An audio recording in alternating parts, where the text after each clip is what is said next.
जब जब सत्ता के खिलाफ जाकर अपनी बात रखोगे, जब जब आप इस देश की जनता के हितों की बात करो, तो कहीं न कहीं आपको उग्रवादी कहकर, मुसलमान कहकर, कटरे कहकर, मुल्ले कहकर आपके मनोबल को तोड़ने का नेता, विधायक, सांसद आपको मिल जाए जिन पर रेप की FIR दर्ज है, जिन पर मर्डर की FIR दर्ज है, जिन पर नए जाने गंभीर मुकदमों में FIR दर्ज है। लेकिन वो अगर भारतीय जनता पार्टी में चले गए तो वो सर्व ऐसे भूल जाते हैं कि जैसे मानो उनसे पवित्र, उनसे साफ, जो आरक्षण लेकर बैठे, जो पूरा व्यक्ति की पैदाइश है, जिनसे तक के सांसद आज पार्लियामेंट में बैठे, वो क्या करे, क्या वो गोबर खाने का काम करे? शर्म आनी चाहिए इनको। आपकी नजरों के सामने, आपकी आंखों के सामने आपने सुनते सुनते इस तरह के शब्दों का उच्चारण किया जाता है जहाँ पर दलितों पर अत्याचार होता है, मुसलमान भाइयों को उग्रवादी, आतंकवादी कहा जाता है, और आप वहाँ पर सिर्फ अपनी कुर्सी बचाने के लिए इस तरह के तमाम मनुवादी लोगों की गुलामी करते हैं, इनके तलवे चाटने का काम करते। अरे वो भूल गए, मुर्गे की तरह आपको पंख ऐसे नोचेंगे ना कि आप भूल जाएंगे, आप सोच रहे कि आज मुझे गाना डल रहा है तो मैं चुप रहूं। शर्म आनी चाहिए। ऐसे 131 जो RSS के लोग थे, बजरंग दल के लोग थे, विश्व हिंदू परिषद के लोग थे, क्या नारे लग रहे थे? अरे इन मुसलमानों को रेडी पटड़ी मत लगाने दो, इन मुसलमानों को किराए पर मकान मत देना, इन मुसलमानों को आप अपनी फैक्ट्रियों में काम मत देना। और इस देश में अगर मुसलमानों को रहना है तो उनको जय श्री राम कहना होगा, उनको भारत माता की जय कहना होगा। और यहाँ तक नारे हमें सुनाई दिए कि मुल्लो जब जब मुल्ले काटे जाएंगे तो जय श्री राम चिल्लाएंगे। तो आप सोच सकते हैं कि आज इसमें क्या चल रहा है और किस तरह से ये चीजें प्रायोजित करके आज संसद में बाइकाट करना है। और कोई भी व्यक्ति, चाहे आपको जाति का, धर्म का, क्षेत्र का, भाषा का हवाला दे, आपको एक भी वोट नहीं देना। और जब जब वो वोट मांगना है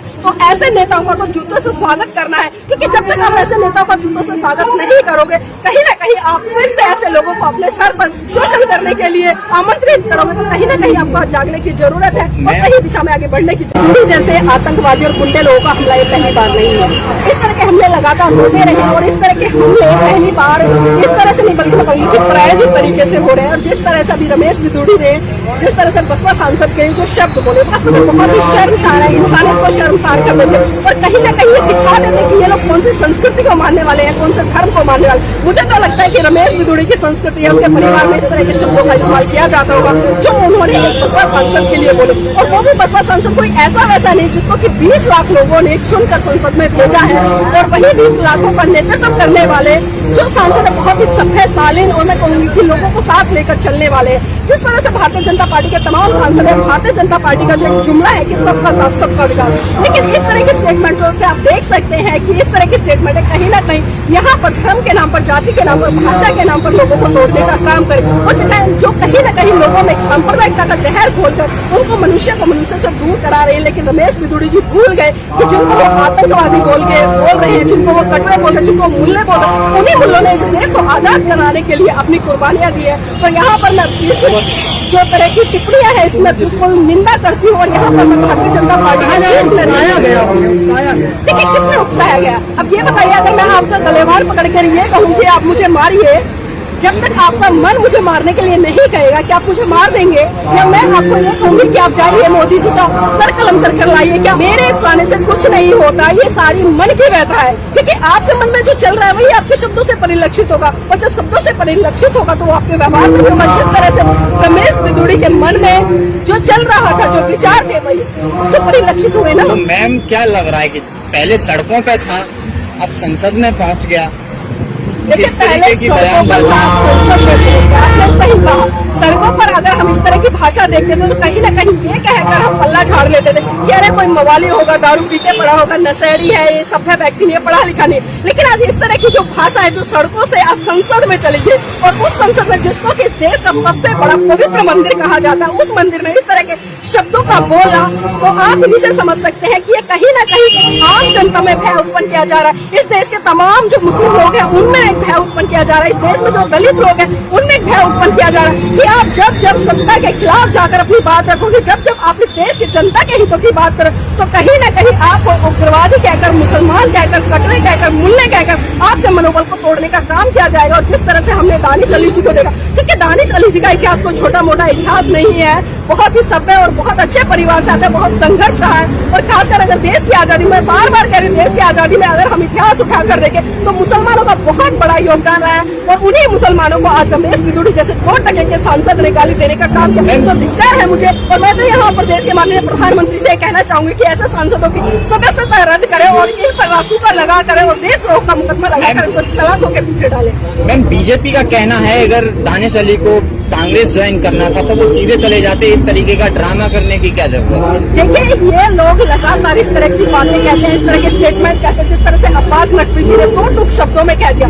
अरे बसपा के जो सांसद उन्होंने ड्रामा किया और कहीं ना कहीं वो चाहते थे, जिस तरह से राहुल गांधी जी संवेदनाएं प्रकट उनके घर पहुंचे, उनका हौसला बढ़ाने के लिए बोले, क्योंकि छोटी मोटी बात नहीं है कि संसद में किसी भी व्यक्ति को इस तरह के शब्दों से संबोधित कर, और उन्होंने दो टूक शब्दों में कह दिया कि ये तो राजनीति करना चाहते हैं, ये कांग्रेस ज्वाइन करना चाहते हैं। मैं उनको बता दूं, नवाज अकबर जी अगर बसपा सांसद को कांग्रेस ज्वाइन करनी होती तो वो इस तरह की जो बयानबाजी इससे आहत नहीं होते, बल्कि दो टूक शब्दों में बहुत पहले वो बसपा वो कांग्रेस ज्वाइन कर ली होती। लेकिन वो जानते हैं कि इस देश में जो बहुजन समाज पार्टी है उसका क्या रुतबा रहा है, वो संघर्ष भरी पार्टी है, वो एक विचारधारा है, वो कोई पार्टी नहीं बल्कि मैं कहूँगी कि बहुजन महान पुरुषों का एक आंदोलन है वो पार्टी। इसलिए आज इस पार्टी में जो बसपा सांसद है वो विद्यमान है, और उन्होंने कभी भी ये नहीं कहा अपने मुख से कि वो कांग्रेस ज्वाइन करना चाहते। तो इस तरह के आरोप प्रत्यारोप की राजनीति लगातार लोग लगाएंगे और लगाते रहेंगे कि वो ये कहते हैं कि राहुल गांधी वहाँ गए हैं तो कांग्रेस ज्वाइन करें। तो इस तरह के बयानबाजी से मैं बिल्कुल भी कहा नहीं जा रहा है कि वो रो रहे हैं, उसके बाद उन्हें प्रतिक्रिया देनी चाहिए थी।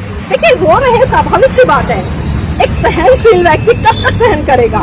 अगर मैं आपको कटवा बोलूं, मुल्ला बोलूं, आतंकवादी बोलूं, उग्रवादी बोलूं, और वो भी वो संसद के मंदिर में जहां पर प्रत्येक व्यक्ति की नजरें रहती, क्योंकि हमने देखा कि नए लोग जिस तरह से नई संसद में पहला सत्र चला, उसका चौथा दिन था, और जब महिलाओं के मुद्दे पर बात होती, महिलाओं के आरक्षण पर बात हो रही थी, तो वहां पर उस आरक्षण पर बात करना करके रमेश बिदुड़ी चिल्ला कर कहते, ओए मुल्ले और कटवे तू बाहर चल, तुझे बाहर देखो। तो इसी से समझ सकते हैं कि इन लोगों की भाषा क्या है, इन लोगों की सभ्यता क्या है, इन लोगों की संस्कृति क्या है। और आपने इनकी संस्कृति को जिस तरह से देखा होगा कि किसी से छुपा नहीं, क्योंकि इनकी संस्कृति में लगातार काट की बात होती है, गाली गलौज की बात होती है। यहाँ पर मैं देश के तमाम लोगों से कहना चाहूंगी कि इस बार 2024 के चुनाव को मद्देनजर रखते हुए भारतीय जनता पार्टी का बिल्कुल बाईकाट करना है, और कोई भी व्यक्ति चाहे आपको जाति का, धर्म का, क्षेत्र का, भाषा का हवाला दे, आपको एक भी वोट नहीं देना है। और जब वो वोट मांगने हैं तो ऐसे नेताओं का तो जूतों से स्वागत करना है, क्योंकि जब तक आप ऐसे नेताओं का जूतों से स्वागत नहीं करोगे, कहीं ना कहीं आप फिर से ऐसे लोगों को अपने सर पर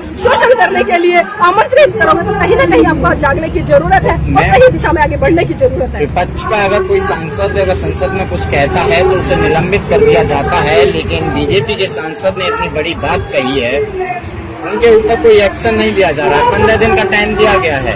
देखिए, 15 दिन का टाइम नहीं है, 2 महीने का भी होगा, 3 महीने का भी होगा, 4 महीने का होगा। अभी मैंने जिस तरह से पहले अभी जिस तरह से गजेंद्र जी मिले थे, मैंने वहाँ भी कहा कि इससे पहले राहुल गांधी के एक बयान पर 2 साल तक उनकी सदस्यता रद्द की गई। जो आम आदमी पार्टी के सांसद है संजय सिंह जी, उनको बाहर निकाल दिया गया, राघव चड्ढा उनको बाहर निकाल दिया। तमाम ऐसे सांसदों को बाहर का रास्ता दिखाया गया जिन्होंने की प्रोटेस्ट भी किया बाहर बैठकर लगातार। लेकिन जिस तरह से भारतीय जनता पार्टी के सांसद रमेश बिदुड़ी ने जिस तरह का बयानबाजी किया, मैं कहूँगी कि इतनी शर्मनाक बयानबाजी है, उसमें 15 दिन का नोटिस थमाकर उनको एक अल्टीमेट दे रहा। और ये नोटिस तो सिर्फ खाली औपचारिकता है, क्योंकि हम सभी जानते हैं कि भारतीय जनता पार्टी को किस आधार पर काम कर रही है। क्योंकि जो चीजें कल तक आपको सड़कों पर सुनाई दे रही थी, आज कहीं ना कहीं भारतीय जनता पार्टी के शीर्ष नेतृत्व के तहत या आरएसएस के तहत आज वो संसद में बुलवाई जा रही है, क्योंकि संसद में सबकी नजरें रहती है। क्योंकि इस भारत देश में 140 करोड़ की आबादी है, और 140 करोड़ की आबादी को इतना बड़ा संदेश देने के लिए मैं कहूंगी कि इससे अच्छा कोई जगह नहीं थी कि रमेश बिदुड़ी ने 2 टूक शब्दों में उनको आतंकवादी बोल दिया, मुल्ले बोल दिया, कटवे बोल दिया। और जिस तरह से अपने